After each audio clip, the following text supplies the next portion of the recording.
여러분, 우리 오늘 이 말씀은 너무나 잘 알고 있는 말씀이기도 하고, 그리고 교회 다니는 분들은 몇 번 정도는 들어봤었던 말씀일 겁니다. 저도 이 말씀을 읽으면서 어떻게 이 말씀을 가지고 하나님이 말씀하실까 하다가 오늘 부딪혀오는 말씀이 있어서 여러분들과 함께 이렇게 성경 본문의 말씀을 나누려고 합니다. 말씀의 내용은 참 간단합니다. 어느 날 예수님께서 베다니에 가셨다가 예루살렘으로 가시는데 배가 고픈 거예요. 입성하시다가 배가 고프다 보니까 무화과 나무에서 열매를 찾으셨습니다. 그런데 무화과 나무에 열매가 없는 것이었었어요. 그러자 예수님이 그 자리에서 무화과 나무를 저주하셨고, 그 저주하신 즉시 무화과 나무는 말라 죽었다라고 하는 비교적 간단해 보이는 말씀입니다. 무화과 나무가 죽은 이유는 너무너무 간단합니다. 그 무화과 나무에 열매가 없었기 때문입니다. 무화과 나무가 존재하는 이유는 오직 열매였음에도 불구하고 열매를 맺어야 할 무화과 나무에 열매가 없었기 때문입니다. 이 무화과 나무는요, 사실 이 가난한 자의 양식이다, 이런 별명이 붙을 만큼 가난한 사람들에게 참 요긴하게 사용되던 그러한 나무였습니다. 저도 이스라엘에서 이 길거리를 다니면서 쉽게 접할 수 있는 것이 이 석류나무요. 우리는 석류나무를 사기도 하는데 주위에 석류나무가 너무 많이 있습니다. 그래서 그걸 따다가 먹기도 하고, 무화과나무도 사방에 있기 때문에 종종 이 무화과나무 열매를 따곤 했었습니다. 사실 이 배고픈 사람들에게 있어서 무화과나무 열매는요, 얼마나 진한 양식이 되는지 모릅니다. 처음에는 맛이 이상하다고 느껴지는데 무화과나무가 1년에 2번 열리거든요. 첫 번째 열리는 나무를 일컬어서 파게라는 말을 씁니다. 영어의 fig가 거기에서 나왔죠. 그 다음 두 번째 열리는 나무를 일컬어서 테나라고 그러는데, 어떤 사람들은 이 마태복음에는, 우리가 지금 읽은 말씀 마태복음에는 나와 있지는 않습니다만, 타 복음서에는 예수님이 이 무화과나무를 저주하실 때에 아직 무화과나무 때가 아니미러라 라는 그 말씀 때문에 시험에 드는 경우가 종종 있어요. 버트란트 러셀 같은 사람은 예수님은 무자비한 신입니다. 그가 신이라고 한다면 무자비합니다. 왜냐하면 아직 열매의 때가 아님에도 불구하고 이 무화과 나무 열매를 기대했기 때문입니다 라는 이야기를 하기도 했습니다. 그런데 그것은 성경을 잘 알지 못하고 해석하지 못한 데서 기인합니다. 첫 번째 열매를 파게라고 하고 두 번째 나무 열매를 테나라고 그러는데, 오늘 거기에는 성경에서 말씀하시고자 하신 의미가 있거든요. 그런데 그 의미에 대해서는 제가 다음에 오늘 본문을 또 한 번 설교할 기회가 되면 나누기로 하고, 오늘 우리가 읽은 성경의 본문에 초점에 맞추어서 그 이야기는 접어두고 또 다른 무화과나무의 열매에 대해서 이야기하려고 합니다. 여러분, 이 무화과나무의 목적은 오직 열매라고 말씀을 드렸죠. 당연히 그 나무에는 모든 나무에 공통적으로 대부분 보이는 꽃이라고 하는 것이 이 무화과 나무에는 없습니다. 어떤 사람은 아닙니다, 꽃이 있습니다 라고 말하는 분도 있습니다. 아주 작은 꽃이 있다고 말을 하는데, 저는 무화과 나무의 꽃을 사실 본 적이 없습니다. 이 무화과 나무의 꽃은 무시해도 좋을 만큼 얼마나 작은지 모릅니다. 그 이름에서도 그게 잘 나타나 있지 않습니까? 없을 무에다가 화가 꽃화입니다. 그러니까 꽃이 없는 나무, 또 열매, 이렇게 해석해 볼 수가 있지요. 그러니까 이 무화과 나무는 꽃이 없이 열매만 맺히는 나무를 일컬어서 무화과라고 이름을 붙였고, 이것이 바로 무화과 나무가 존재하는 목적인 거죠. 저는 식물에 대해서 잘 알지 못합니다. 그리고 식물학자도 아닙니다만 저 혼자서 목사 입장에서 어떻게 하면 은혜로울까 하다가 이렇게 한번 생각해 봤습니다. 그 무화과 나무가 왜 꽃은 피지 않고 열매만 맺힐까라는 생각을 하다가, 당연히 열매가 맺히게 되면 꽃이 없을 뿐 아니라 꽃을 많이 맺히게 되면 열매를 맺지 못하는 이런 상관관계가 있지 않을까 하는 생각을 한번 해봤습니다. 물론 예외가 있을 수는 있습니다. 가만히 이런 생각을 하다 보니까 나무만 그런 것이 아니라 우리 이 세상을 살아가는 우리도 마찬가지라는 생각이 들었습니다. 여러분, 종종 우리는 생각합니다. 왜 내게는 열매가 맺히지 않을까? 아무리 곰곰이 생각해 보아도 답은 오직 한 가지입니다. 내 삶 가운데서 열매가 없는 이유는 우리의 관심이 꽃을 피우는 일에 관심을 가지기 때문에 그렇습니다. 사단이 우리를 속이는 부분도 바로 이러한 부분입니다. 사단이 예수님께 3가지 시험을 했거든요. 그 중에서 2번째 시험은 너가 성전에서 뛰어내려라 라고 하는 시험이었습니다. 예수님이 성전에서 뛰어내리면 천사가 그 발을 붙들 것이라고 하는 그러한 논리였었죠. 성전에서 뛰어내릴 때에, 예수님이 성전에서 뛰어내릴 때에 천사가 그 발을 붙들어주면 어떤 일이 일어나겠습니까? 그것은 상상하기 어렵지 않습니다. 예수님이 성전에서 뛰어내릴 때에 거기에서 다치지 아니하고 천사가 그 발을 붙들어서 사뿐히 내려왔다고 생각을 해보십시오. 예수님은 하루아침에 대스타가 되실 겁니다. 많은 사람들이 예수님이 성전에서 뛰어내렸음에도 불구하고 다치지 않고 사뿐히 내리면 아마 사람들은 구름대처럼 예수님을 따라다니게 될 겁니다. 그리고 예수님은 영광을 받으실 겁니다. 여기 바로 사탄이 노리는 치명적인 함정이 있습니다. 사탄은 예수님이 영광 받으시는 것을 통해서 노리는 함정이 있다면 그것은 십자가를 지지 않으심입니다. 사탄이 정말 두려워하고 무서워하는 것이 있다면 예수님이 영광을 받으시는 것이 아니라 오히려 예수님이 십자가를 지시는 것을 두려워합니다. 사탄은 물론 예수님이 영광 받으신 것을 정말 싫어합니다. 예수님이 핍박받는 것을 좋아하고 예수님이 영광 받는 것을 정말 싫어합니다. 그러나 예수님이 영광 받는 것에 대해서 그것을 무서워하지는 않습니다. 사탄이 무서워하는 것은 예수님이 십자가를 지시는 일입니다. 왜냐하면 예수님이 십자가를 지심으로 인하여서 그 십자가의 피 흘림으로 인해서 하나님의 백성들이 구원받는다는 사실, 그것을 무서워하기 때문에 그렇습니다. 그래서 비록 사탄은 예수님이 영광 받으시는 것은 원하지 않지만 그래도 십자가를 지시지 않게 하기 위해서 예수님께 시험을 냈던 겁니다. 예수님, 저 성전에서 뛰어내리십시오. 그러면 천사가 당신 발을 붙들어서 사뿐히 내려놓을 것입니다. 여러분, 여기에 웬만한 사람들은 다 속아 넘어갑니다. 왜냐하면 우리에게 꽃을 피워준다고 하는 그 사탄의 유혹에 넘어가지 않을 사람이 어디 있겠습니까? 사실 사탄은 우리에게 수많은 꽃을 제공합니다. 성공이라고 하는 꽃을 제공하기도 하고, 건강이라고 하는 꽃을 제공하기도 하고, 권력이라고 하는 꽃을 제공하기도 하고, 이 세상의 정욕과 자랑이라는 모든 꽃을 우리에게 다 제공을 합니다. 그래서 사람들은 애쓰며 살아갑니다. 최선을 다해서 살아갑니다. 며칠 전에 고등학교 입시 문제로 인해서 떠들썩한 적이 있었습니다. 대학 입시가 24%인데 이번에는 겨우 30%로 올려서 이젠 정시를 그렇게 만들어 놨습니다. 그 작은 변화 때문에 얼마나 혼란스러웠는지 모릅니다. 가만히 제가 그 신문사설을 읽다가 나도 학부모이니까 그것에 관심을 안 쏟을 수는 없는데 내가 거기에 마음을 쏟는 이유가 무엇일까? 우리 대한민국 모든 사람들이, 대한민국 국민들이 초미의 관심이 되어서 거기에 우리의 귀를 기울인 이유가 무엇일까 하는 생각을 한번 해봤습니다. 여러분, 우리 한번 솔직하게 내놓고 우리의 벌거벗은 모습을 한번 봤으면 좋겠습니다. 도대체 거기에 관심을 쏟는 이유가 무엇이고 그 목적이 무엇일까? 남보다 뛰어나서, 그래서 좀 좋은 학교를 가서, 그래서 남보다 좀 좋은 직장을 얻고 부자가 되고 성공한 사람이 되어서 좀 어떻게 하면 유명해질까, 그런 마음이 있는 것 아니겠습니까? 좋은 학교에 가고 좋은 직장에 가고 성공해서 그래서 유명한 사람이 되려는 궁극적인 이유와 목적이 뭐라고 생각을 합니까? 우리는 사실 이 사탄이 제공해주는 꽃을 피우기 위해서 최선을 다하면서 살아온 그러한 사람들입니다. 내가 열심히 공부하고 내가 직장에서 성공하는 이유는 어떻게 해서든지 꽃을 피워보기 위해서입니다.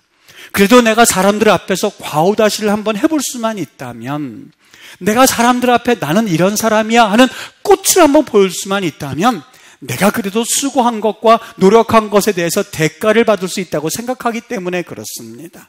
여러분, 그런데 우리 주님께서 우리에게 원하시는 것은 이 꽃이 아닙니다. 무화과 나무를 심을 때에 꽃을 보기 위해서 심지 않는 것처럼 하나님께서 우리를 보내셨을 때에 꽃을 피우기 위함이 아니라는 사실을 기억해야만 합니다.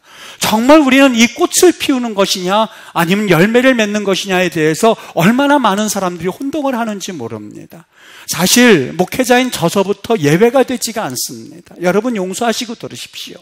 제가 한 주간 동안에 이런 생각을 한번 해봤습니다. 이성원 목사, 당신은 정말 어떤 소리를 듣고 싶은가? 다른 사람들이 이 목사님 설교 참 끝내주던데요, 그 소리에 만족하고 있는가? 아니면 그 설교가 영혼의 심장에 폐부를 들어가서 그래서 그 영혼들을 구원해내고 그 영혼이 한 영혼이 구원받았다는 사실에 희열을 느끼고 있는가? 하나님 앞에 기도해 봤어요. 자신이 없었습니다. 사실 인간인지라 목사님 설교 너무 좋았어요. 그러면 기분이 좋은 것은 사실이거든요. 어느 날 하나님 앞에 얼마나 통곡하면서 회개했는지 모릅니다. 하나님, 나도 꽃을 피우기 위해서 그렇게 애를 쓰는군요. 하나님 앞에서 내가 꽃을 버렸다고 생각을 했고, 하나님, 나는 이제 꽃 피우지 않습니다. 열매만 바라보겠습니다 하면서 살아왔는데 어느 순간 목사가 되고서부터는 또 다른 꽃을 찾고 있는 내 자신의 모습을 보면서 하나님, 이거는 아니지 않습니까? 라고 하면서 하나님 앞에 통곡을 한 적이 있습니다. 사랑하는 여러분은 어떻습니까? 여러분 살아가면서 내가 인정하든 인정을 하지 않든지 간에 꽃을 피우기 위해서 우리 애를 쓰면서 살아가고 있지 않습니까? 돈을 버는 목적이 어디 있습니까? 여러분 스스로 꽃으로 장식하기 위해서이지 않습니까? 건강한 이유가 무엇입니까? 자녀들을 그토록 애를 써서 좋은 학교에 들여보내고 좋은 직장을 그리고 좋은 배우자를 만나서 성공적인 삶을 살게 하기 위한 목적과 이유가 어디 있다고 생각을 합니까? 단순히 먹고 살지 못하기 때문에 아니요. 요즘 세상에 그렇게 먹고 살고 사는데 그렇게 힘을 들이는 사람들이 물론 있습니다만 그렇게 많지는 않습니다. 성실하며 살아가는 시대가 되었습니다. 정말 좋은 시대에 살아가고 있습니다. 그런데 하나님으로 채워지지 않은 그 빈 마음 가운데에 사탄이 속이기 시작했습니다. 우리 마음의 꽃 열매보다는 꽃을 피우기 하기 위해서 성전에서 뛰어내려 볼래? 그래서 사람들에게 한번 내 눈으로 한번 증명해 볼래? 네가 존재한다는 것을 한번 말해줄래? 칸트가 이런 얘기를 했죠. 나는 생각한다 고로 존재한다고요. 모든 것을 나 위주로 생각하는 그런 사탄의 속임수에 우리는 조금씩 우리는 넘어져 가기 시작했습니다. 내 성공하는 이유도 오직 꽃을 피하기 위함이고 내가 살아가는 목적도 오직 꽃을 피우기 위함이고 내가 존재하는 이유도 꽃을 피우기 위해서 존재한다는 그 사탄의 속임수에 우리가 놀아나기 시작했다는 거죠. 한국의 슈바이처 박사라고 하는 장기려 박사라고 하는 분이 있습니다. 우리 지금의 의료보험의 이 창시자와 같은 그런 역할을 했다고 그래요. 당시에는 이 가난한 사람들이 의료 혜택을 받지 못하니까 이분이 돕기는 도왔습니다만 그게 한계가 있지 않습니까? 그래서 이 감정적으로만 도울 것이 아니라 이걸 사회적으로 그리고 제도적으로 정착시킬 수 있는 방법이 뭐가 있을까 생각하다가 탄생한 것이 이 청십자 의료조합이라고 합니다. 전 세계에서 우리나라 의료보험에 대해서 부러워하지 않습니까? 이분이 평양에서 의사생활을 했다고 그래요. 그런데 이 피난 오시면서 1951년에 부산으로 내려와서 그 영도에서 복음병원을 설립을 했는데 그 당시 환자들은 51년도니까는요. 대부분이 전쟁통에 이 피난민이거나 행여 병자들이었지 않겠습니까? 가난한 형편 탓에 이 자기가 치료받을 돈이 어디 있겠어요. 그러니까 이 장 박사님이 사제를 털어서 도와주기도 하고 그리고 사람들을 무료로 고쳐줬다고 해요. 물론 의사 선생님이니까 그러려니 할 수 있습니다만 그래서 병원에서 그런 역할을 했겠다 이렇게 생각할 수 있습니다만 힘든 거는 누가 힘들겠어요. 선생님도 힘들지만 거기에 있는 스태프들이에요. 사무원들이나 아니면 그 간호사님들이 너무나 힘들어서 하루는 이 장기려 박사님에게 불평을 했다고 합니다. 이렇게 하다가는 병원 운영이 되지를 않습니다. 운영이 되지 않습니다. 그 말을 들은 이 장 박사님이 부담이 되기 시작했었던 거죠. 아주 유명한 일화가 있습니다. 환자를 고쳐주었는데 그 환자가 돈이 없는 거예요. 퇴원을 해야 되는데 그냥 퇴원시키자니 이 간호사님들이나 아니면 다른 분들 눈치가 있고 어떡할까 하다가 밤에 살금살금 그 병실로 찾아갑니다. 그리고 그 환자를 흔들어 깨우는 거예요. 웬일로 이 밤에 날 깨우시나 했더니 장 박사님이 얼른 당신 퇴원해도 되니까 가라고. 그런데 정문으로 나가지 말고 저 뒷문을 열어주니까 뒷문으로 얼른 도망가라고 해서 도망쳐 보냈다는 것은 아주 유명한 일화가 되었습니다. 여러분, 이분을 좋은 뜻으로 바보의사라고 부릅니다. 이게 어떻게 가능하다고 생각합니까? 그분이 84살의 나이로 생을 마감할 때 그에게 남은 것은 아무것도 없었다고 합니다. 그 흔하디 흔한 집 한 채 없었다고 합니다. 죽은 후에 묻힐 땅 한 평 없었다고 합니다. 제가 일부 예배 이 예화를 하고 났더니 우리 모 장로님이 저에게 이런 말씀도 해주셨어요. 그분이요, 아내가 있는데 저 북에 두고 그리고 남한으로 내려오셨다고 합니다. 근데 이분이 결혼을 하지 않으셨대요. 아내를 생각하시면서. 이 장 박사님의 아들이 북으로 건너가서 그 어머니, 그러니까 장 박사님의 아내를 만나보셨는데 제가 대뜸 물었어요. 장로님한테. 왜 안 가셨대요? 장 박사님 왜 아내 보러 안 가셨대요? 그 마음까지 참 궁금했어요. 여러분 답이 뭔지 아십니까? 나보다 다른 사람이 북에 가서 사랑하는 사람들을 만나야 되기 때문에 얼마나 감동이 됐는지 모릅니다. 여러분, 이 청년의사 장기려라고 하는 그 책에 보면은요, 이 장 박사님이 어떻게 해서 이런 삶을 살게 되었는지 좀 힌트를 줄 수 있는 이야기가 있거든요. 여기 그 할머니가 들려준 이야기를 제가 읽어드릴 테니까 여러분 한번 들어보세요. 기려야, 너는 옷을 여러 번 껴입는 사람이 되고 싶으니, 아니면 다른 사람을 따뜻하게 해주는 옷과 같은 사람이 되고 싶으니. 이 할미는 너가 다른 사람들의 옷이 되어 주었으면 싶구나. 다른 사람들의 체온을 지켜주는 옷처럼 늘 사람 곁에 머무는 그런 사람이 되어준다면 이 할미는 더 바랄 것이 없겠구나. 이게 그 할머니가 주셨던 말씀이에요. 훌륭한 사람 뒤에는 훌륭한 어른이 있었던 거예요. 들어보세요. 너는 옷을 여러 번 껴입는 사람이 되고 싶니? 아니면 다른 사람을 따뜻하게 해주는 옷과 같은 사람이 되고 싶니? 옷을 여러 번 껴입고 싶니? 아니면 다른 사람을 따뜻하게 해주는 그 옷과 같은 사람이 되고 싶니? 예전에 김동호 목사께서 이런 말씀을 한 적이 있습니다. 이걸 성경적으로 또 다르게 해석해 볼 수 있는데요. 소위 성공했다고 하는 사람들 중에 두 종류의 사람이 있습니다. 한 종류의 사람은 5,000명분을 혼자서 먹는 사람과 5,000명분을 먹이는 사람이 있는데, 사람들은 흔히 5,000명분을 먹는 사람을 일컬어서 잘 산다 말을 합니다만, 하나님은 5,000명을 먹이는 사람을 일컬어서 잘 사는 사람이라고 합니다 라는 이야기를 한 적이 있습니다. 제가 목사로서 하는 설교를 한번 컴퓨터에 놓고 통계를 내봤습니다. 설교 내용에 따라서 믿음이라고 하기도 하고, 그리고 말이라고 하기도 하고, 그리고 은혜라고 하기도 하고 쭉 적어놓고 통계를 내봤어요. 어떤 설교를 가장 많이 하나 봤더니 제가 가장 많이 하는 설교 주제가 뭐냐면 믿음이더라고요. 제가 그 믿음이라는 용어를 탁 보는 순간 혼자서 이렇게 물어봤습니다. 내가 그렇게 믿음에 대해서 이야기하는데 믿음이 깊어진다라는 것은 또 무엇을 의미할까? 내가 하는 설교 내용 가운데 믿음이 깊어진다는 내용은 어떤 것을 의미할까? 단순히 믿음 생활 잘하는 것, 종교 생활 잘하는 것, 이것을 의미할까? 물론 여러분 그것도 일리가 있습니다. 믿음 생활, 종교 생활을 잘해야 말씀을 들을 수 있는 기회가 되지요. 그런데 제가 목회자 입장에서 항상 몸부림을 할 때가 있습니다. 하나님 앞에서 내가 믿음이라고 했을 때에 목사로서 믿음은 어떤 것을 의미하는 것일까? 하나님 앞에 설교 시간 지키고, 그리고 내가 종교 생활 잘할 수 있도록 만들어주는 그것만 믿음이라고 할 수가 있을까? 곱씹고 곱씹다 보다가 그것보다 더 귀한 것을 한 가지 깨달았는데, 정말 중요한 것은 여러분, 물고기 5마리와 2마리를 가지고 내가 과거에는 5,000명분을 먹는 것, 5,000명분을 먹는 것을 잘 살자고 생각하는 그 사람들을, 정말 하나님 안에서 믿음이 깊어진다고 하는 것은 5,000명분을 먹이는 사람으로 바뀌는 것이 정말 믿음 있다고 말할 수 있지 않을까? 내가 과거에는 5,000명분을 먹고 10,000명분을 먹을 때 나 성공했어, 이렇게 말하던 사람들, 나는 그것을 그렇게 해서 꽃 피울 거야 라고 말하는 사람들에게 이제는 5,000명분을 먹여주면서 나는 정말 잘 살게 되었어 라고 말할 수 있도록 바꿔주는 것이 정말 믿음의 목회자의 역할이 아닐까 하는 생각이 들었습니다.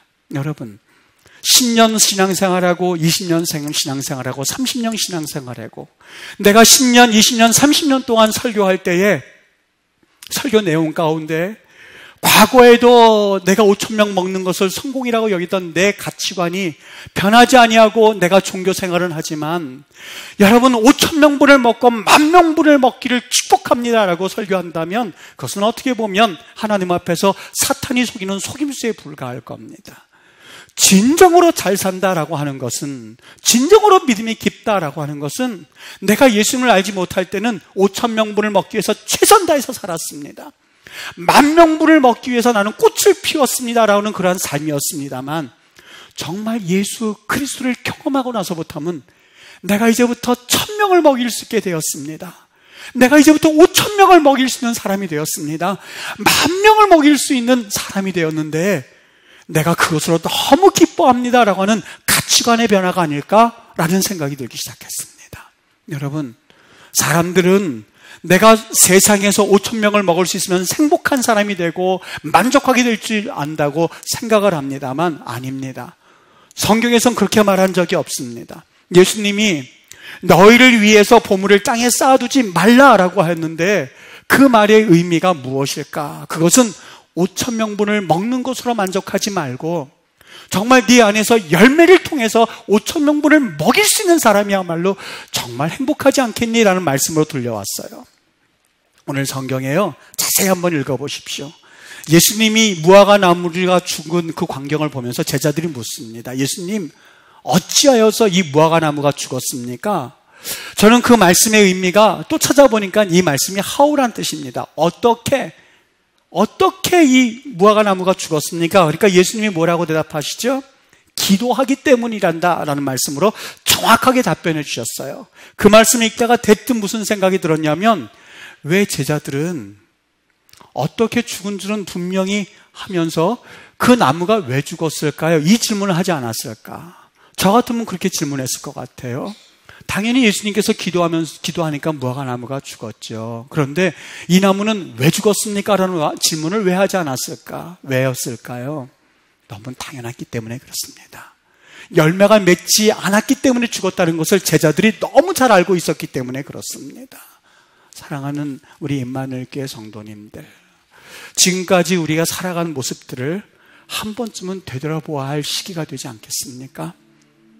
하나님 나라를 소망하고 또 믿음 있는 생활을 한다라고는 하지만, 어제나 오늘이나 똑같은 가치를 가지고 우리가 살아갈 때에 정말 그것을 믿음 있다고 할 수가 있을까? 내가 매주 시간이 되니까 교회 와서 예배를 하고, 내가 그리고 매 시간이 되니까 내가 종교 생활은 하지만 내 삶의 가치관이 변하지 않은 채 10년, 20년, 30년 신앙생활 하는 것은 사실 나에게서 그렇게 큰 의미를 주지 못합니다. 정말 하나님 안에서 내가 믿음의 생활을 다시 한번 정립해 보기를 원한다면, 내가 예수 믿고 나서 과거에 가졌던 가치관이 예수 믿고 난 이후에는 그 가치관이 변했습니다 하는 그 가치관이 있다면 무엇이 있을까 한 번쯤 점검해 봤으면 좋겠습니다. 오늘 무화과 나무의 열매, 비유 너무 간단합니다. 무화과 나무가 존재하는 목적은 열매입니다. 내 삶 가운데서 예수 믿은 이후에 열매가 있다면 무엇이 있습니까?